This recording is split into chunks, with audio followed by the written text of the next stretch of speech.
विदेश नीति का मतलब विदेश नीति का हमको पहले अर्थ समझना पड़ेगा। विदेश का मतलब पर राष्ट्र के लिए नीति बनाया जाना, यानी हमारे राष्ट्र की दूसरे राष्ट्र के साथ क्या संबंध हो उसके लिए नीतियों का निर्धारण किया जाना। यानी विदेश नीति के अंतर्गत दो या दो से अधिक राष्ट्रों के आपस में क्या संबंध होने चाहिए, किन किन चीजों के अंतर्गत उनकी नीतियां बनाई जानी हैं, वो विदेश नीति के अंतर्गत आता है। यानी हमारे देश को दूसरे देशों के साथ किस प्रकार के संबंध हों, किस प्रकार के समझौते किए जाए, किस प्रकार की नीतियों का निर्धारण किया, ये विदेश नीति के अंतर्गत आता है। इसके जो विदेश नीति के हैं इसके दो पक्ष हैं, एक पक्ष है सैद्धांतिक और दूसरा पक्ष है व्यवहारिक। सैद्धांतिक रूप में हम क्या करते हैं कि किसी भी चीज का सिद्धांत रूप से जो नियम के अनुसार है उसका निर्धारण किया जाता है, और इसके अंतर्गत हम विदेश नीति के उन महत्वपूर्ण तत्वों, उन महत्वपूर्ण नियमों का निर्माण करते हैं जो कि हमारे देश किसी देश के अनुकूल हों। लेकिन उसमें सबसे बड़ी चीज है कि उन नियमों को, उन कानूनों को, उन नीतियों को व्यवहारिक जीवन में या व्यवहारिक रूप से देश के अंतर्गत किस तरह क्रियान्वित किया जाए, वो उसका व्यवहारिक पक्ष के अंतर्गत आ जाता है। यानी सैद्धांतिक रूप से बनाया जाना और व्यवहारिक रूप से लागू और उसको क्रियान्वित किया जाना, इसके दो पक्ष हैं। विदेश नीति की प्रमुख जो बातें हैं वो चार है। नंबर 1 नीति निर्माता, हित और उद्देश्य, विदेश नीति के सिद्धांत और विदेश नीति के साधन। नीति निर्माता मतलब जो नीतियों का निर्माण करते हैं वो किस प्रकार के लोग हैं या किस प्रकार से वो विदेश के साथ अपनी नीतियों का निर्माण करते हैं, ये प्रमुख बातें उसके अंतर्गत आते हैं। उन पे डिपेंड करता है किस प्रकार का व्यक्ति है, किस प्रकार की उसकी कूटनीति है, किस प्रकार का वो अपने अंतर्गत इन उद्देश्यों को लेकर कार्य करता है।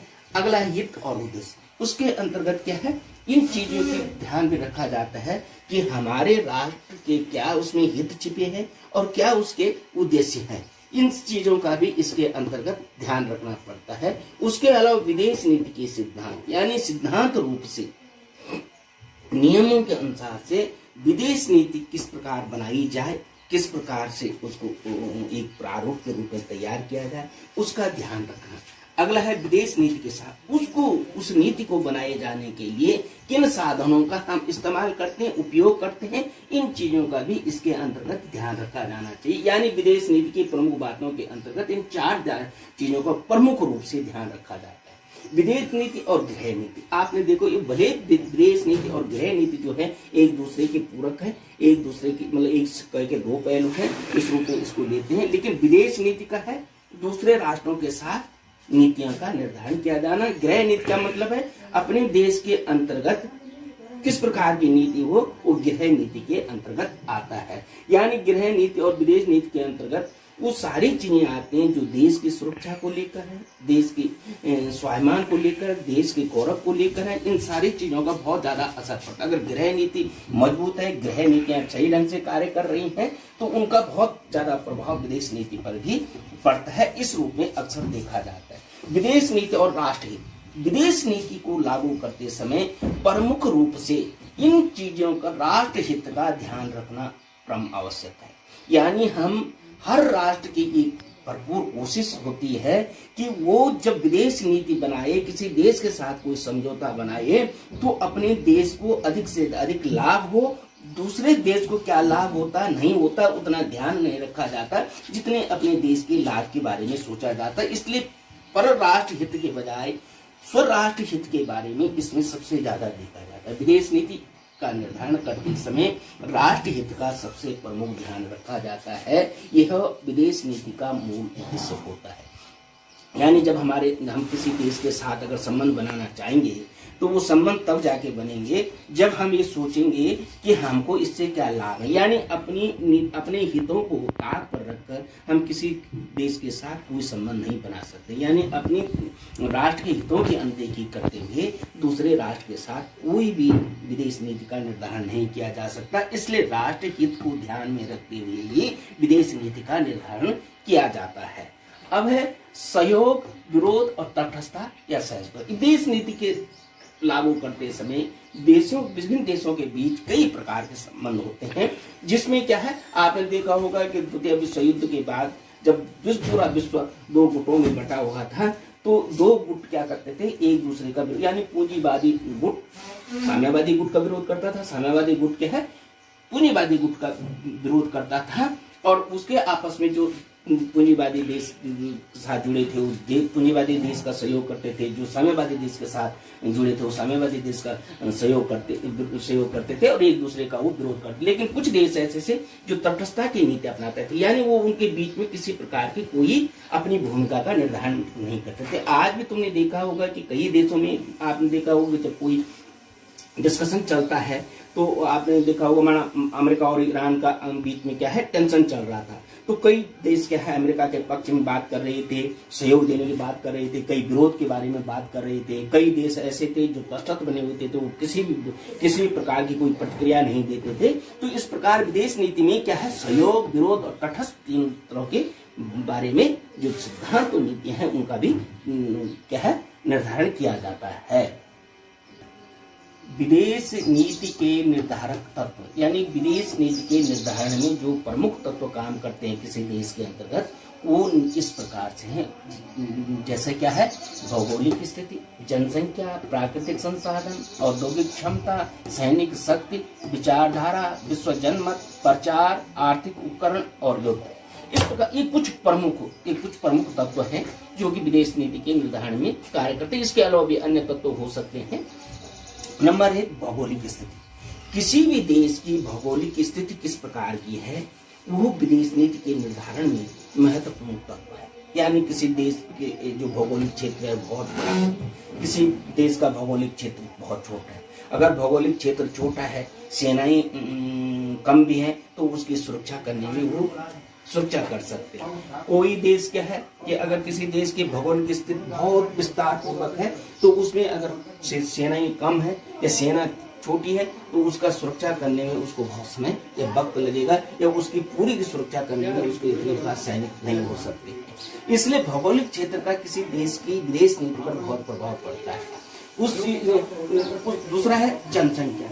जनसंख्या के दृष्टिकोण से आपने देखा होगा कि क्या है, भारत और चाइना जो है सबसे ज्यादा जनसंख्या के मामले में सबसे बड़े देश हैं। और जनसंख्या क्या है, वो मानव संसाधन के रूप में भी कार्य करते हैं। यानी मानव संसाधन, जिस देश का मानव संसाधन जितना सक्षम होगा, उस देश का जनसंख्या का जितना बड़ा पार्ट चाइना और भारत में है, क्योंकि मानव संसाधन किसी देश के विकास में बहुत महत्वपूर्ण भूमिका निभाता है। जैसे भारत को कहा गया है कि युवाओं का देश है। आपने देखा होगा कि संसाधनों में जैसे मानव संसाधन है, तो उसमें क्या होते हैं, जो बच्चे हैं और जो वृद्ध लोग होते हैं वो दूसरे पर निर्भर होते हैं। यानी उनको वो कोई कार्य नहीं करते हैं, राष्ट्र के उसमें बहुत ज़्यादा उनका योगदान नहीं होता है। और जो जवान भी है, जो जवान लोग होते हैं, वो राष्ट्र के विकास में कार्य करते हैं। यानी कार्य करते हैं, चाहे वो औद्योगिक क्षेत्रों में, वैज्ञानिक क्षेत्रों में, वो कुछ न कुछ कार्य करते रहते हैं। इसलिए क्या है, वो उसके विकास में महत्वपूर्ण भूमिका निभाता है। जनसंख्या बहुत ज़्यादा निर्भरता करते हैं कि किसी देश की जनसंख्या कितनी है, उससे उसकी सैनिक क्षमता,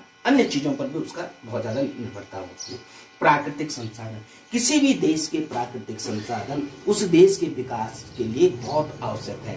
आपने देखा होगा कि हम प्राकृतिक संसाधनों की अगर बात करते हैं, तो प्राकृतिक संसाधनों के मामले में अमेरिका या अरब कंट्रियां बहुत महत्वपूर्ण रोल अदा करते हैं। आपने देखा होगा अरब कंट्रियों के पास केवल पेट्रोलियम पदार्थ है, लेकिन वो विश्व के सबसे ज्यादा जो धनी देश हैं उनमें गिने जाते हैं। तो प्राकृतिक संसाधन बहुत महत्वपूर्ण है। यानी यहाँ क्या, अब वो अलग अलग चीजों पे देखा जाता है। उनको पेट्रोलियम पदार्थों की से धनी बन गई है, क्योंकि पेट्रोलियम के बिना कोई भी देश, किसी भी देश की आवश्यकता पूरी नहीं हो सकती है।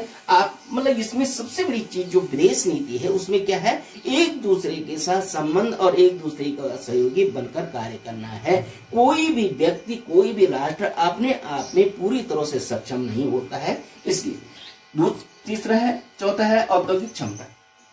किसी भी चीज के लिए औद्योगिक क्षमता का बहुत बड़ा रोल है। अमेरिका, जापान में औद्योगिक डेवलपमेंट है, और औद्योगिक डेवलपमेंट के कारण वो देश के हैं काफी विकसित देशों की श्रेणी में आते हैं। और उसके औद्योगिक क्षेत्र में एक ही चीज नहीं, मानव तो लगता है उनकी आवश्यकताएं पूरी होती हैं, लेकिन उसके साथ साथ आपने देखा होगा कि जितनी भी बड़ी बड़ी मशीनरी चीजें हैं जो विभिन्न देशों की सुरक्षा के लिए लेकर है, तो उसके लिए क्या है, एक वो बाजार के रूप में भी कार्य करता है और खूब पैसे, विभिन्न देशों से पैसे कमाता है।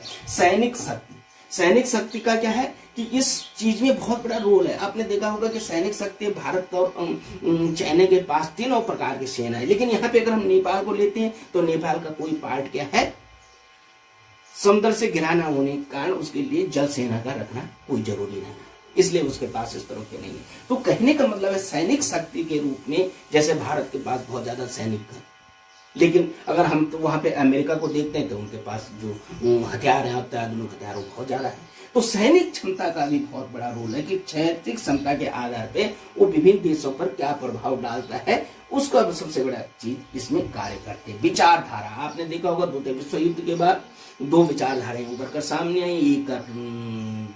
एक तरफ साम्यवादी रूस था तो दूसरी तरफ पूंजीवादी अमेरिका था। और उन्होंने क्या किया कि विचारधारा के आधार पे जो देश जिस विचारधारा को फॉलो करते थे या उनको अपने नजदीक पाते थे या अपने अनुकूल पाते थे, उस विचारधारा के अंतर्गत वो चलते गए। आपने देखा विचारधारा के आधार पर ही, जबकि भले ये सारी जगह लागू नहीं होते, देखा होगा कि अमेरिका जो था एक लोकतांत्रिक देश था, भारत भी एक लोकतांत्रिक देश था, लेकिन भारत का अमेरिका के साथ संबंध वर्तमान स्थितियों को छोड़कर, पिछले 10-15 सालों को छोड़कर भारत के साथ कभी भी अमेरिका के संबंध अच्छे नहीं रहे हैं, जिन्हें बहुत अच्छा नहीं कहा जा सकता।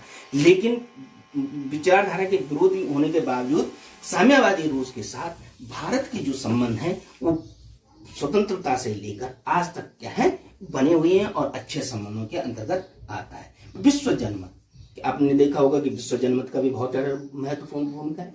आज विश्व जनमत आपने देखा होगा कुछ समय पहले तक जिस भारत को लोग नगण्य और क्या है इग्नोर कर लेते थे, आज उसकी क्या है विश्व जगत में बहुत ज्यादा रोल अदा कर रहा है और भारत को एक शक्तिशाली राष्ट्र के रूप में गिना जाने लग गया, क्योंकि विश्व जनमत आज भारत के पक्ष में है। और विश्व जनमत के ही कारण क्या है, जो कूटनीतिक तरह से पाकिस्तान को भारत ने अलग कर दिया है।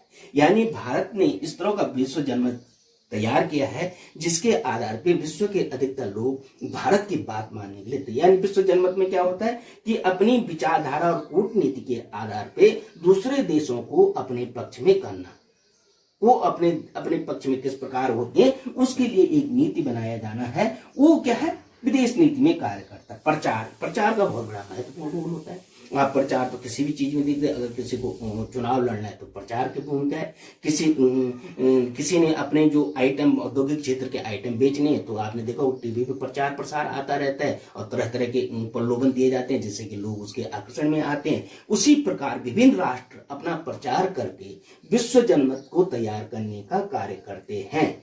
इसके अलावा क्या है आर्थिक उपकरण। आर्थिक उपकरणों में विभिन्न प्रकार के आर्थिक जो गतिविधियां हैं उन उपकरणों का किस प्रकार इसमें इस्तेमाल किया जा सकता है कि विदेश जो दूसरे राष्ट्र हैं वो उनके संपर्क में आ सके, उनके संपर्क में कार्य कर सके, उनको किया जाना। और अगला है युद्ध। ये युद्ध भी बहुत बड़ी चीज है। युद्ध भी कई प्रकार के होते हैं, कई छापामारी युद्ध, गुरिल्ला युद्ध, शीत युद्ध, ये विभिन्न प्रकार युद्ध की वो है। कभी कभी क्या होता है विभिन्न देशों के बीच, कभी कभी क्या होता है वैसे पहले प्राचीन काल में अगर देखा जाता था तो युद्ध के लिए भी एक निश्चित वो किया जाता था कि मतलब जिस राष्ट्र के साथ युद्ध करना है उसको पहले सूचना दी जाती है कि हम आपके साथ युद्ध करने वाले हैं। लेकिन अब क्या होता है, अब ऐसी स्थिति में कारगिल युद्ध हुआ तो पाकिस्तान ने कुछ कहा ही नहीं, आज लगातार वो युद्ध की स्थिति में तो भी नहीं कह रहा। तो युद्ध में क्या है, जब कोई राष्ट्र किसी चीज को बात मानने के लिए तैयार नहीं होता है तो उसको युद्ध के द्वारा समझाया जाता है। युद्ध करके जो राष्ट्र जीत जाता है, शक्तिशाली है, वो अपनी बातों को उस पर थोप सकता है। इस प्रकार की लिए युद्ध भी एक विदेश नीति का निर्धारक तत्व है। तो हम देखते हैं कि जो विदेश नीति है दूसरे राष्ट्रों के साथ संबंध बनाने, दूसरे राष्ट्रों के साथ समझौते करने, उसमें विशेष रूप से इन तत्वों का तो महत्व है, लेकिन सबसे प्रमुख चीज है राष्ट्रहित। कि राष्ट्रहित की कहीं विदेश नीति के निर्धारण में हम अनदेखी तो नहीं कर रहे हैं। इसलिए राष्ट्रहित को प्राथमिकता देते हुए, अपने देश के राष्ट्र हितों का ध्यान रखते हुए किसी भी देश के साथ विदेश नीति का निर्धारण किया जाता है। और वर्तमान समय में विदेश नीति में कूटनीति का बहुत बड़ा महत्वपूर्ण रोल है कि किस प्रकार के देशों को अपने साथ किया जाए जिससे कि दुश्मन राष्ट्र हमसे दूर हो सके और उसको अलग थलग किया जा सके। और इसका वर्तमान समय में जो सबसे प्रमुख उदाहरण है वो भारत और पाकिस्तान है कि भारत के पक्ष में विश्व जनमत खड़ा है, जबकि पाकिस्तान के पक्ष में विश्व जनमत बिल्कुल भी खड़ा नहीं, उसका क्या है, विरोध करता आ रहा है। अगले सत्र के लिए दूसरा टॉपिक लेकर आऊंगा।